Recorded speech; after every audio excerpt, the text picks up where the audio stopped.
every food offers you something different. Red meat, iron. You need iron. That's why red meat, every now and then, a couple days a week, pretty good for you. You need that iron to transport oxygen to your hardworking muscles. Red meat, every meal, every day, not about it. But I also put sometimes on here. Sometimes can be lacking in many vital nutrients, and that's only because I put peanut butter and nuts way over here on the fatty end of the protein spectrum. Nuts and seeds, killer. They're awesome. They've got so many vitamins and nutrients. They've got super healthy fats, and they are on the fatty end of the spectrum just because I was trying to signify like digestion and that kind of thing. They're not necessarily equivalent in their fat profile or the kinds of fats that they contain as they are to red meat and pork, which they're right next to. But just something to keep in mind. Feeling good about protein? Real good. And then this is hard to see from where you are. It'll be another one of the attached things that you guys will get. But it's a pyramid created by a Swiss nutrition embassy, or I don't know what you call it, but it's like an athlete's food pyramid.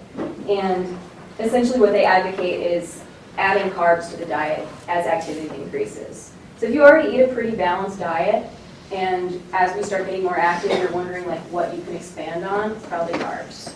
And just a forewarning for anybody who doesn't necessarily eat a lot of carbs right now or is going to start eating more carbs, we hydrate. Carbohydrate means that the carbs that we store and use are stored with water, which is why if you increase your carb intake, you're likely to retain more water, and you might feel, some of the athletes last year described it as fluffy or gooey. It's just water retention, and it doesn't last, but it does mean that you're storing those carbs that you need. So we need carbs and water together, carbs and water together. That's why it advocates adding water and carbs as your activity increases. So we're just going to kind of breeze through this, but Varsity has been dutifully sending me beautiful pictures of their breakfast and lunch, and so I thought we could look at some of them and maybe see things that they're doing well and things that they could improve on. Because again, everybody's experimenting, everybody's learning what works for them. But here we've got grapefruit, got your fruit, we've got some milk over here, excellent protein.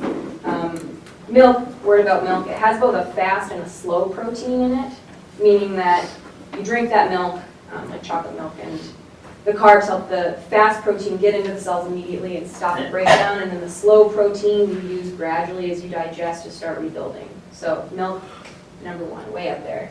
Got a nice omelet with some veggies, got some green in there. The only thing that I would probably recommend about this meal are more whole grains. You've got potatoes, which are, again, super great fuel. Potatoes are a plant food, and they're super starchy, so you're getting tons of potassium, you're getting a little bit of fiber. Potatoes are way up there. Maybe not fried, but there are carbs in there. Waffle, refined, but so maybe more whole grains with this meal, but overall, not bad. And then this, again, maybe more whole grains for this. We've got eggs over here, and then some hash brown, applesauce. Maybe a little more whole grains and some color, some fruits and vegetables. Blueberries and pancakes are a nice try, but if you were to take those proteins out of the blueberries out of the pancake and try and look at the serving size, it's really not much. So reach for whole servings of fruits and vegetables. And then a lot of these are pretty good because everybody's sending me their A+ meals. But again, just you're looking at variety. Everybody's eating different things at different meals, and they're experimenting, and that's what's important.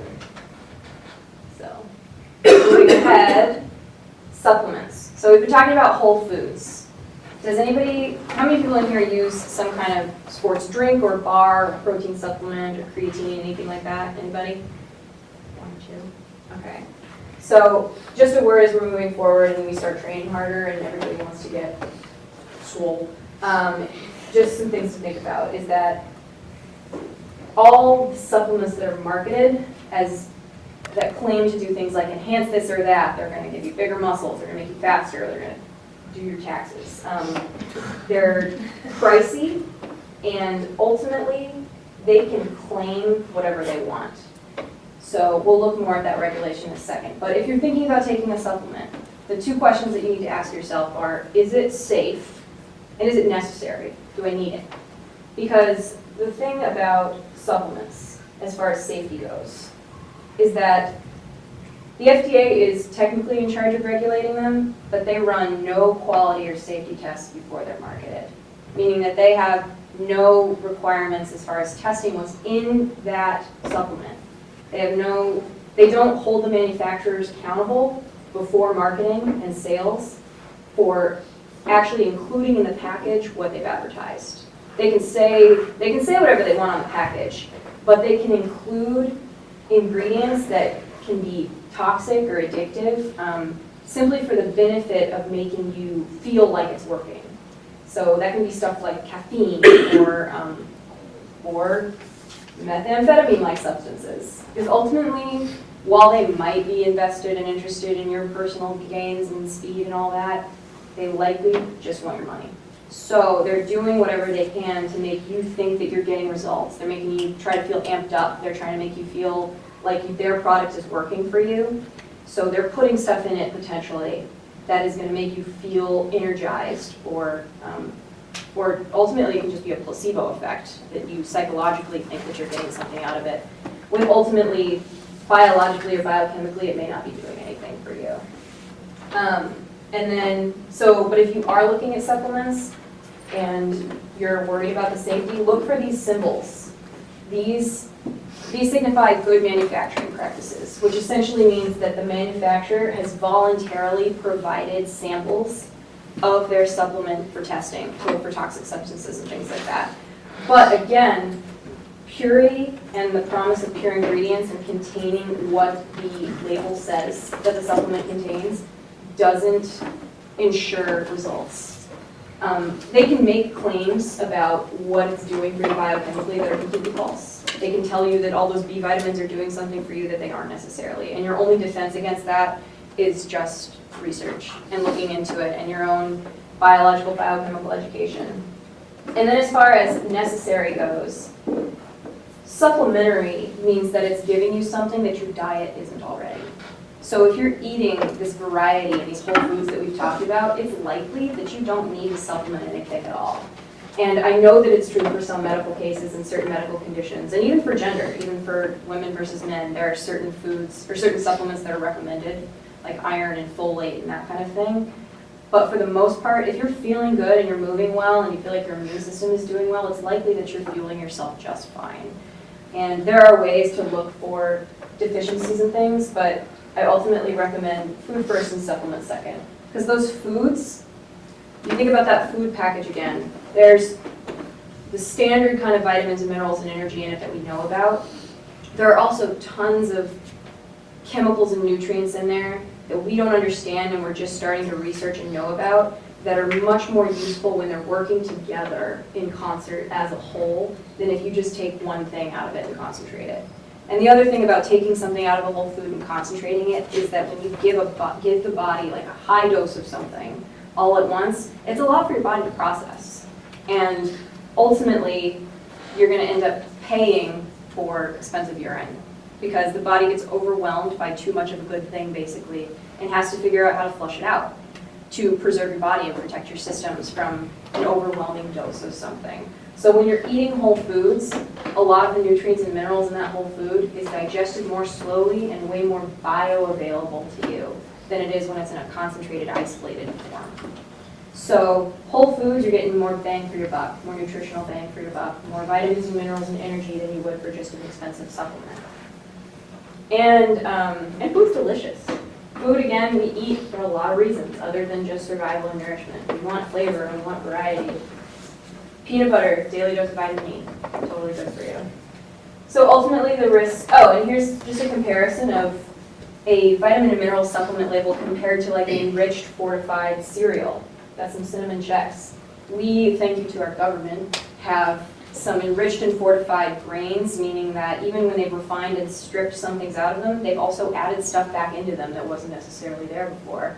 Stuff like folate and zinc and all these other things. So in this supplement versus this cereal, with the cereal you're getting carbs, which we like now, and tons of vitamins and minerals. So again, just advocating for foods before supplements. So bottom line on supplements is that the risk with supplements is that you're paying for stuff that you don't need in high doses. You're also potentially risking your health from toxic stuff that they've included in it, and you're paying a lot of money, which is why I recommend food is the best medicine. Same thing goes for, these are specific supplements that we can look at more later for anybody who's interested. Same thing for sports drinks. Sports drinks are another opportunity for you to try and find different ways than just refined sugars to fuel your body. The other thing that sports drinks really push that they've got going on for them is electrolytes. And the truth is that you're only losing tons of electrolytes and you're going to need to replace them for long, long workouts. Not necessarily our training sessions, given the work that we're doing now and probably the work that we're doing moving forward. A sports drink is a little bit excessive as far as carb and electrolyte replenishment goes. And the other thing about the electrolytes that it contains, negligible. Sports drinks do not contain that much potassium or sodium compared to whole foods. Here's a sports drink compared to orange juice. Way more potassium in the orange juice. And then coconut milk. Way more calcium, potassium, fiber, all these other things that the sports drink does not have. And then ultimately, again, whole foods have moisture and hydration in them and way more benefits than just this stripped down supplemental drink. So just another opportunity for you to be a little more complex and strategic with your fueling.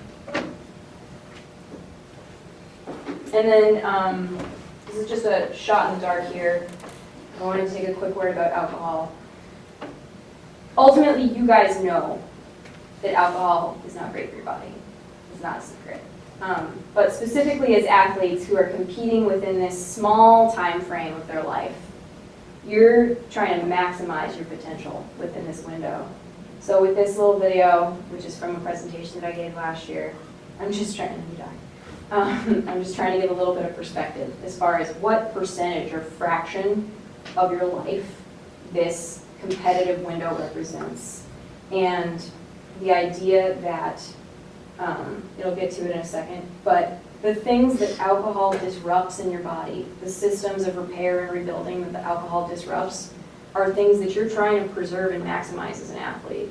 So it's a shame to think of yourself as doing all this work throughout the week and building yourself up and creating a stronger body only to work against yourself over the weekend. Everybody jiving with that? So any questions right now? Still doing okay? So, okay, who's really hungry right now?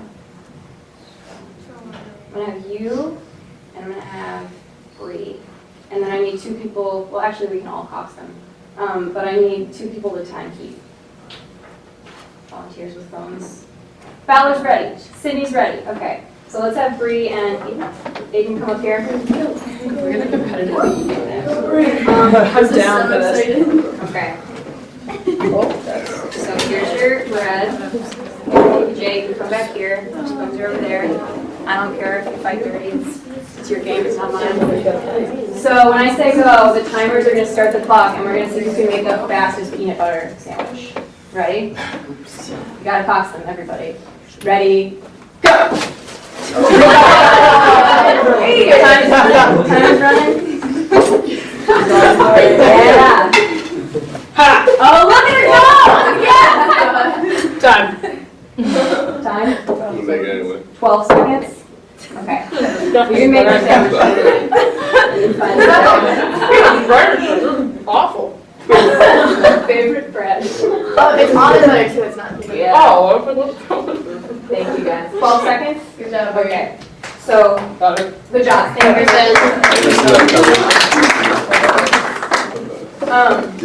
So, what are some barriers to eating well? Time. I don't think so. Not anymore. Not after that. It's again a shame to think about you wasting your training because you didn't pack a snack, because you didn't eat within that window. Shown by this picture. You want to eat within that window. You want to be prepared and have a snack ready. Again, anything is better than nothing. You can get a high-calorie, nutritious snack in 12 seconds before you practice. Cool? Other barriers. Anybody have things that are challenging to them? appetite or anything like that. Again, you just gotta kind of experiment and figure out what works for you. Let's deal with saturated fat and unsaturated fat. Deal with saturated fat, unsaturated fat. That's a very hot topic right now, as far as what it does for your risk for coronary heart disease and that kind of thing. Some saturated fats are okay. And ultimately, they're looking at right now the idea that saturated fat, while it may not be a weight loss nutrient, it doesn't necessarily increase your risk for coronary heart disease. I don't want to speak too definitively on that because nutrition is super emergent right now, and it's a very spotlight science, and it's always changing and ever emergent, but saturated fat is not the demon that it was once thought of. Cool. So feed for speed, then rest and digest. Yeah? What's that? Can I just ask you stuff later? Yeah, totally. I say rest and digest because, again, we talked about body's priorities, muscle being way down there. Muscle rebuilding happens primarily during sleep. So even if you're fueling well and training hard, you're not necessarily rebuilding to the best of your ability if you're not getting enough sleep. Sleep is kind of like your body no longer has to think about your heart beating as fast or your muscles working because you're walking around. You're finally chilled out and it's like, okay, now I can work on that muscle. And then here are some resources that you guys can look at later, a lot of things that I refer to pretty often. And then questions, discussion? How many hours of sleep? It's recommended that you get 8 to 9. Is that practical? It kind of boils down to like as much as you can. Put a premium on it. Okay. Everybody good? Yeah. Thank you, Kelsey.